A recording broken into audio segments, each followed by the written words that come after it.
Donc, ce que je vous propose, c'est que nous maintenions encore un peu notre présence autour de la gare. Ensuite, pour ceux qui le peuvent, personnellement, je vais me rendre à la dernière soirée de présentation du bilan de la concertation au niveau de la ligne nouvelle PACA. Donc la ligne nouvelle, qui est en gros la LGV avec une dénomination un peu différente, dont on sait que aujourd'hui, elle va aller dans la phase 1 et phase 2 jusqu'à la Pauline et la Garde, et côté est jusqu'au Muy, avec la gare Centre-Var. Impossible d'avoir une information sur la liaison entre ces deux points. Comment est-ce qu'on va nous rouler dessus? Et comme on parle de 30 à 40 ans, comment on va rouler sur nos enfants? C'est notre préoccupation aujourd'hui. Ils ne veulent pas répondre, alors qu'ils savent très bien comment ça va se passer. Aujourd'hui, le projet le plus sérieux qui est dans les mains de la SNCF, c'est de doubler les voies. Imaginez dans tous nos villages, dans le sillon permien, l'impact que ça va avoir. C'est inadmissible. Il y a d'autres solutions. Il faut qu'on impose ces autres solutions. Alors ce soir, la réunion se tient à la Farlède, à partir de 18h30. C'est ouvert au public, ceux qui le peuvent. On peut se rejoindre là-bas.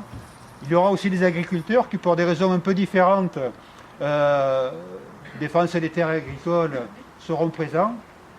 Mais aussi beaucoup d'associations d'usagers et de défense de l'environnement qui tiennent un discours similaire au nôtre.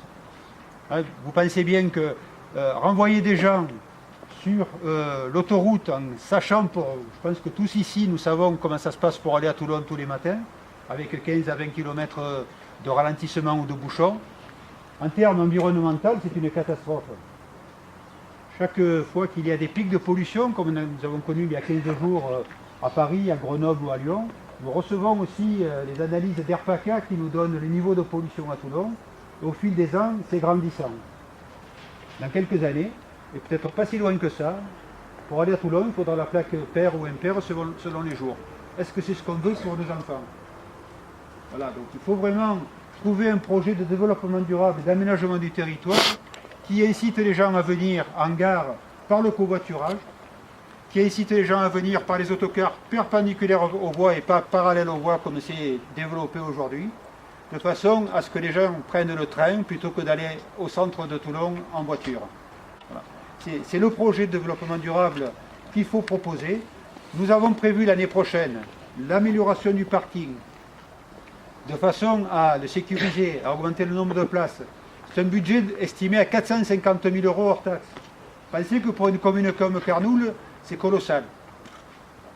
Dans l'ancienne présidence de région, nous avions obtenu une convention qui est encore active, heureusement, avec un financement de la région de 90 000 €. Le département que j'ai rencontré, donc notamment son président Marc Giraud, a accepté de nous subventionner à hauteur de 100 000 € parce qu'ils ont bien compris la nécessité de ramener les autocars sur la gare. Et au moment où on est prêt à réaliser ces travaux l'année prochaine, on nous supprime les services qui vont avec. On ne peut pas accepter. Donc on restera mobilisé.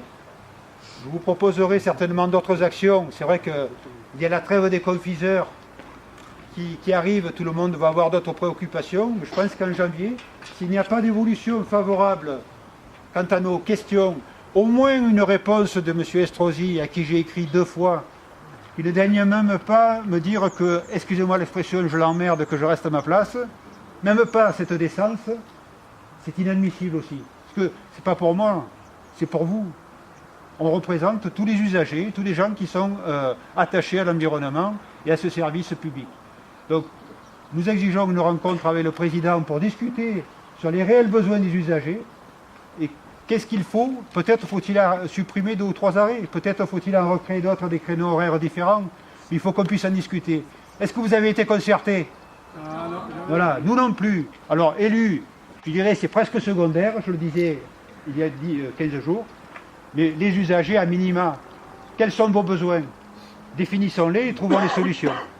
Voilà nos exigences, et c'est ce qu'il faut que l'on défende jusqu'au bout, jusqu'à obtenir au moins une rencontre pour aller vers des solutions de retour en arrière, peut-être pas à 100%, mais adaptées aux besoins des usagers.